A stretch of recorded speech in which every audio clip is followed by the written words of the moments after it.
I've got something to say. I've got something to say. I've got something to say. Yes, I really do have something to say. I have a whole lot to say. Sure, I've got something to say. I've got something to say. I surely have something to say. I've got something to say. Then say it. Contact me right here, right now. Thank you. I got something to say. With Dr. Natrea Cairo leading the way. Before you judge a tent, before you wrinkle your nose at the smell on the sidewalk, before you assume you know someone's story, listen. Today on I've Got Something to Say, Richard and Willie sit down and speak their truth, raw, unpolished, and real. Two men who lived on the streets of San Diego. Two men who survived what most people never stop to understand. Two men who are finally being heard. This isn't a statistic. This isn't a headline. This is real life, and it deserves a voice. If you would like to be a guest on I've Got Something to Say, reach out. And don't forget to subscribe to our Roku channel at NDC International Network for up-to-date content and more. You guys listen, you know there's a huge problem in this city, and most people think it's those who do not have homes. But I found out that that's not the problem at all. The problem is those who are looking at the people without homes. So what we have today is something interesting. I want to open your eyes about the real people and how it really is living without a home. At this time, I'm going to ask my guests to introduce themselves. There you go. Well, I'm the oldest, so I'm Richard Daniels. Daniel? Daniels. Okay. I'm Willie. Okay. You guys, can you begin just by telling me something that you know that society does not know about you, but yet they judge you all about who you are just because you're living without a home? Well, just to look at me, or just to look at me downtown, you would not think that I'm college educated, that I'm articulate. I'm able to, to express myself in the manner that I do, because it's like looking from the outside, and they say never judge someone by their outward appearance, and so I get that a lot, until I open my mouth. You know what? I have to agree with you, because just sitting here talking to you before the show started, I've learned that you're very intelligent and you seem like an educated man. How about yourself? Well, it's like what he said. People want to judge a book before they even open it up and begin to read the book to see what the book's about and what the content is in it, because they see that I'm homeless, I'm a nobody. How are you guys finding that the society is treating you guys just because of that? What do they do? It's almost ironic to a fault. One day I was dressed, better than this, nicer than this, but it happened to be in the part of the city where the homeless population is prevalent. And you know that those people, they avoided me like the plague. Here I am, I had a nice little carry bag, nice shirt and tie, nice pair of pants, better pair of shoes than these. And they, because of where I was and because of who they thought I was, or more appropriately, more accurately, what they thought I was. Well, what I found, because I get a chance to look at it from both sides, from what I see, they've got this fear about people who live without homes, and I've come to the conclusion that they treat their animals better than they treat you all. Do you guys find that out there? Yes, it's true that they do treat the animals better than they do us. And the thing is, when they see us, the first thing they label us as criminals, barbarians, you name anything that you can think of that's bad for the homeless, this is what they categorize us as. And because you don't have on a suit and you ain't this, you ain't have cars, you're nobody. It could be any time that I can be living without a home. So for people to look at you all and put you in this category because they feel like you're whatever it is, makes you feel some kind of way, really bothers me. What about the police department? How do they treat you guys? once again, it's not who you are, it's where you are and what you're doing at that moment, especially in that area between 17th, 16th, and 17th and Market and Island, or even Market and J Street for that matter. If you're in that element, so to speak, then you're up to something no good. And so it doesn't matter. I could be on my way walking to church, and I stop and talk to this man, because he may be standing in a group of people that's drinking. He's not drinking, I'm not drinking, but they're assuming that birds of a feather flock together. So is there any police harassment or brutality going on? That's on an everyday basis. Explain.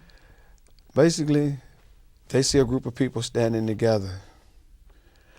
I don't care where you at, they're going to approach that group of people that they're standing together, because then they're going to tell you that you're either drinking, you're either doing drugs, or you're either up to some type of criminal act, which consists of violence or whatever, and they categorize everybody like that. And everybody that's homeless is really not like that.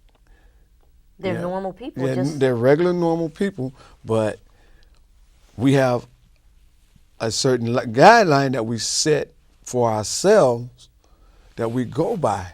We don't cross that line, we don't cross that barrier, and this is where we stay at. Can you tell me about some of those barriers? Basically, barrier like if this man has something that I don't have, a lot of times people will get angry and go try to steal what he have. I have a rule that if it don't belong to me, don't put my hands on it. Right. So this is the area that I stay in. Right, but doesn't that fall for everybody, even if you're homeless or not? It falls. You shouldn't take nobody's stuff. It falls for everybody, stuff. but it don't go like that, because you have people that get jealous of something that he might have that they don't got, but they want it. They don't have the sensibility to ask them, man, how did you get that? Where did you get it from? Can you tell me how to go about to get the same thing? They don't do that. Right. They figure, well, how he get it, and I ain't got it, I'm homeless too. Right. Well, you know what? I'm sure that a lot of people are watching are wondering how two intelligent, handsome men like yourself end up where you are. Is there something you could share that tell us how you got there? And here's the thing, Dr. Carroll. I'm a firm believer in taking responsibility for my actions. In my former life, if you will, I did drugs and alcohol and those types of things like that, and it caused me to make unintelligent decisions. Mm-hmm. It caused me to make illogical decisions. Hence, those decisions, they didn't lead me here, they brought me here. A lot of people say, oh, this led me to do this or this led me to do that. No, not so. I take responsibility that Richard Daniels did this. Hence, he lost this. He might have lost this along the way. He, because of his actions or decision-making, flaws in his decision-making, this happened. Now he's here. But the bottom line is now, where does he go from there? That's the what's point. Important. What about you? What brought me there is because I was infatuated with what grown people was doing. Wow. When I was a kid, I was very infatuated with what the adults Never was doing. heard that before. My whole 50 years of living. That's pretty good. They had fun. They was doing this. And I was on that point of, if they do it, why I can't do it? And they tell me, don't do this, do as I say, not as I do. Mm. And it wasn't clicking with me at that present point in time. Right. So I went out because I seen the adults, what they was doing. Mm. And I wanted to be grown up too, because I thought I was a little man at that time. So you just, when you say little man, what's a little man? I thought I was a little grown man at that time. Well, what age was that? About 9. So I decided to go out and hang out, and then I got tired of one day, just got up, walked off from home, and that was it. Did they come looking for you? Say, I'm going to whoop your behind if you don't come home, son. They looked for me, but the problem they had was finding me. I was very good at hiding. Wow. So have you guys tried or made any steps into changing the way that you're living? Or I went through a whole lot of different other aspects and a whole lot of different avenues to get to the point where I'm in. So I had to end up going through the Rock Church. I like that church. Me too. I ended up going. It got to the point to where I couldn't live on the streets anymore due to the point of my health, and I couldn't be out on the street anymore. If I stay out there any longer than what I was, I'm going to die out there. So die out there. There's nobody but me. Right. Was it hard finding help? Is it hard Very for you finding hard. help? Very hard, because you have to put in the footwork. You have to do everything. You have to do the walk-in. You have to call. You have to make sure that you keep these appointments. If you don't keep your appointments, you're back where you started Now, from. is that with the Rock, or is that with everybody that offers? Offer. Anybody that offer you anything, if they make an appointment for you, you must keep them appointments. You must be diligent at keeping your appointments. So tell me, is the help genuinely helpful, or is the society or the system lacking something? It's helpful on one hand and lacking on a whole lot of other places. That's the piece I want to tap into. What do you think the system is lacking when it comes to those who don't have a place to live? Well, I mean, this it looks simplistic, but when you look at the number of people who are out there, seen and unseen, we tend to look at the people we can see, the people who are between those blocks that I mentioned a little earlier. But there are people who are living on the side of cliffs, living on the side of freeways, and the numbers are growing, day by day in leaps and bounds. And so, the system is literally overwhelmed with the number of people. I mean, people don't understand that you can be a step away. I'll give you an example without mentioning her name. A friend of mine, she was unable to pay her hotel bill where she was staying. Now she's got 1 foot, across that line, being homeless. People think there's something that's drastic that has to happen for you to be homeless, and it's not like that. A financial change or a physical change or whatever the case may be. And so those numbers are so overwhelming, and the system's like it's a system overload with this thing. We living in San Diego, California, where the sun and the beach is, and everything is just overwhelmingly expensive. We've got our seniors. My mind is saying we have seniors who only get a certain amount of money. Those on disability are very limited. Social Security is very limited, and yet they get these checks. It's not you can't afford a place. Even what I've seen, far as the low-income apartments, are still high. That's the crux and so of it right there. It's easy. And I've met people who fought for our country that's out there homeless. People with babies and children, and I think that's ridiculous that don't have a place to stay. And I believe we live in a city. They talk about how beautiful San Diego is, but then when you look at the sidewalk, people are just laid all. That's not beautiful. Beautiful to me is to see a clear sidewalk and everybody has a place to stay because the city or the mayor or somebody has stepped up and said, listen, we've got to give, even if it's not the most immaculate place, it's a place. It can be done. Yeah, absolutely. I agree with that. What he said, it can be done, but see, here's the thing. When it comes time to the homeless, for years and years and years, they didn't want to be bothered with the homeless. They didn't care about the homeless. And their point was, look, we have a business over here. As long as they stay away from this business that I have, I don't care what he do over here. Just don't come here. And they never addressed the situation from the beginning, and they just let it sit there until it got out of hand and overwhelming. And now they want somebody to do something about the homeless. But then when you say, well, we got low-income housing, if I'm on a fixed income, they want me to make twice the income of that I make. If I get $900 and something, I have to make over $1,000 in order to double the income in order to stay somewhere. But this is low income. A low income housing state, they only get a third of what you make on your income. And then they wonder why people lie and make these fake paycheck stubs to get in. Right. Because people then get desperate. They have to have a place to stay. That's it. And then they take folks to jail for stealing. But if you got a kid on the street and you don't have no money to feed them, then what are you going to do? If I'm a mother, I'll steal an apple to feed my baby if my baby's starving and I don't have it. That's it. So to me, it goes back to those who are in charge, those we voted on, those who said these lies that they want to help in order to get the vote, but then they do other things, do buildings and potholes, and what about people? Because we're not a priority. We're not a priority, like you said. We're not the number one priority. And how does that make you feel to feel like you live in a society and they look at you as if you're a nothing? How does that feel?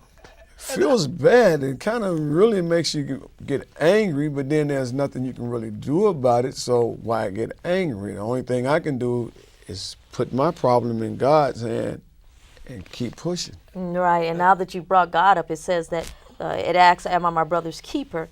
Yes, you are. Yes, and yes, we are. Yes, we are. And that goes for even those who are shakers in this city, even like myself, and God holds us accountable. Right. We don't know if one day it'll be us. We don't know one day if it'll be our children, our sisters' kids, whatever it may be. Those of us who have places to stay and have the power to do something, we've got to be careful. Because God is watching us, and we're going to have to pay for everything we did not do that He said do, which was to look out for our brothers and sisters. What else would you like the world to know that they don't know about the homeless community? And that's the backside of that. There are people out there. They're not asking for a palatial mansion. They're not asking for a 15-bedroom mansion. They're just asking for a place. They're just asking for somewhere where mothers out there. They're just asking for somewhere to raise. They don't understand the underlying things that happen. Possibly abusive home, or possibly financial things. They don't. People. There are people out there. We are not just out there with our legs crossed, with booze in our mouth and a pipe in our back pocket. There are people out there who want to go back to. I'm 60 years old. I just want to get back to life. I want to be able to sit and watch my television. Right. I want to be able to, I cook. I want to be able to cook my own meal. I want this simple things a lot. We're not asking for much. How can you have? How much are they paying for the new Chargers stadium? And I'm a Chargers fan. How much are they paying for that? I don't even know a number that probably I've never seen in dollars. Vote for him or her, because they're gonna make sure you've got a sports team stays in the city. Well, guess what? If you're gonna build it downtown, expect those people that you're trying to push out and ignore and pretend that they're not there. Push back. They're gonna be there, and they're not gonna be there to watch the game. They're gonna probably be sleeping on your property. Wow. Well, if you guys had something to put out there to speak on behalf of those who are living without homes, to those who can make a difference, what would you ask for? And clearly, I would ask for, you got people out there that are very talented. I mean, you'll be amazed how much talent is laying out on the street, going to waste. It's very shocking to see the people that have educations, that's very smart, they have no jobs, they have no place to live, none of that. They only think if you got a child and you're homeless, as long as that child is not abused, dirty, have not been fed, they're not going to take the child. They're going to leave the child out there on the street with the mother. A lot of them kids out there on that street, I've personally raised myself. And my thing is telling the homeless, you know we got this talent. Get up. Stand up, get up, and go voice your opinion. Right. Move. Now, I've talked to people, because we're going to talk about this a little later, because we're putting together a march to where those who are out there will have an opportunity to use their voice. But in talking to some of them, they're afraid that the police brutality is going to raise its head. The Polinsky foster care system, they're going to raise their head, be out there watching whose kids are out there.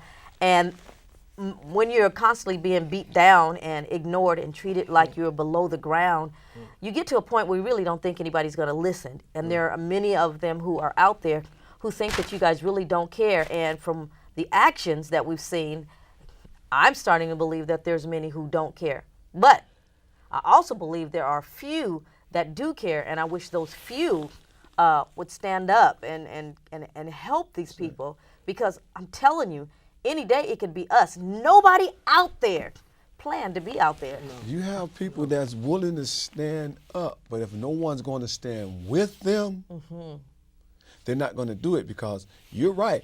Once we do this and start that march, I can guarantee you that the backlash on that is going to be horrific. We're going to get beat up by the police. We're going to jail. Some of everything. They're going to get them up in the middle of the night, go out there and come up with the garbage trucks and take all this stuff, throw it in the garbage truck and take it to the landfill and throw it away. This is what they're going to do. They're going to take every possession that they got. You know, this is the perfect opportunity. If there's any attorney in the city that's listening, you hear what's going on? I'm wondering, I dare one strong, bold attorney that was willing to stand up and says, not on my turf, this is not going to happen. I'll represent every homeless person out there for this cause. If that's you, please contact me and hey, let's make that thing happen. Sorry to cut you off, but I just felt that was just the open time, because there's attorneys that are there and they want to do things, but if they're not aware of what's going on. Some attorneys are aware, but a lot of them won't do anything is because their reputation is on the line. And if they take on the homeless, it hurts their business, and they turn it and they go to court, then a lot of things that won't get done, and it hurts them more than it do. And so a lot of them won't touch it because of that reason, because the backlash falls on them. I'm trusting and I'm believing that there's one humble one out there who has a heart for people, who went in to get there past the bar for the sake of helping someone. So if you're out there, please, please, please, lift your head up, raise your hand and say, hey, I'll do it. And I guarantee you, man, when it's all said and done, you will be getting the ultimate round of applause, because this is very much needed, very much needed. Everything is needed. Can you guys tell me some of the negatives out there that people don't know about, that we just can't even fathom? I can't fathom. What is it like to sleep all night long out in the cold, in the dark, with the elements around you? What does that feel like? Well, basically, if you're sleeping out there, like I know, you have to sleep in a group. You have to be a group of people. That's why you see everybody sleeps in groups. Because if you're alone by yourself and you're asleep, and if you're a heavy sleeper, you're going to be a victim. So you have to sleep. That means somebody has to sleep, somebody has to stay woke. When you say victim, what happens? Basically, they'll catch you while you sleep by yourself. Some idiot decides that you don't need a blanket, and they take the blanket and let you freeze to death, or hit you in the head with a brick or a bat. Wow. Because they honestly think, well, he's homeless. He laying down on all this, but we don't got nothing. And you try to take the little stuff that we do have. And then you got little things like police go mess with this guy and tell him, well, look, you go over here and do this and that. And they go over here and they do this because they are actually helping the police to run us off. Then when they end up going to jail, now the police is wrong. But you have to sleep in groups. One person has to stay woke all night to the next morning to protect everybody else that's sleeping. And this is what I used to do. Wow. I stayed woke every night, all night. It got to the point to where I couldn't go to sleep, period. And I've been doing this for years and years and years. And Richard will tell you, I'll stay woke all night, all day, all night, all day. I used to do this for like 2-3 months every day without sleeping. That is so unfair. Because I had so many people to take care of, to watch over, is why so nothing would happen to them. God bless you. But Dr. Carroll, let's take I'm not trying to take over, but a closer look at that is this. You know, what element, they think that homelessness is just one big element. There are a lot of underlying elements. There is the criminal element. Let's be realistic about this thing. There are people who were former criminals or still have the criminal mindset out there. They're out there, they're homeless, and they're exploiting people who are just trying to make it. You know, then there are people who have pretty much, who've given up, that they believe that drugs and alcohol are the only. It's the only way out. It's a comfort. It's a blanket, so to speak. Help you forget about what's going on. An emotional salve, if you will. Then you've got the people who are, and I broke it down like this. Actually, a couple hours before I saw you, I said there are three, unfortunately, three sets of people. People who are genuinely struggling, like me and him. We want to get out of here. Mm-hmm. We're not. And then there are people who have been there so long that they're comfortable. And then there are people who are just become complacent. That's it. That's where I'm going to be the rest of my life. So be it. So yeah, but the last two elements make it difficult for a man like me or a man who genuinely desires to do something. Those elements make it difficult, but not impossible. And like you appeal to the city and those people who are in charge of those things, it's not impossible. No, it's Just not. reach out. Just reach out to us. Find out who's under that blanket. Find out who's in that tent. Find out who's in that dumpster. Find out get to know that person pushing that cart before you make that, and you find out that they're a human being worth rescuing. All we ask for is a hand up, not a hand out. Ooh, hallelujah. I'll say that again. Well, here we go, guys. That's pretty much it. I really want you all to understand that some of those people that I've met out there are people's grandmothers and mothers. There's handicapped. There's veterans who fought for our country. There's so many positive people out there. And this is why we are planning the march. It's called the Go, Go, Go effort. And it's going to be held on May 27th, 2016. We're going to meet on J and 16th Street. And we're going to march for that reason. If you are someone without a home or support that cause, please come down, because too many people are dying from being weather beaten. And we are all one big family. The truth is, we really can't live without each other. And those of you who have been in families where you've had everything all your life and you just cannot fathom, and wow, that is just devastating. Listen, come down a little bit. Come down and see for yourself. Embrace the love of these people. The children are beautiful. They are amazing. I look forward to seeing you all. May the Lord watch between me and thee while we're absent one from another. Take care. We're joining the fight together for the homeless community. Love you guys. Thanks for tuning in.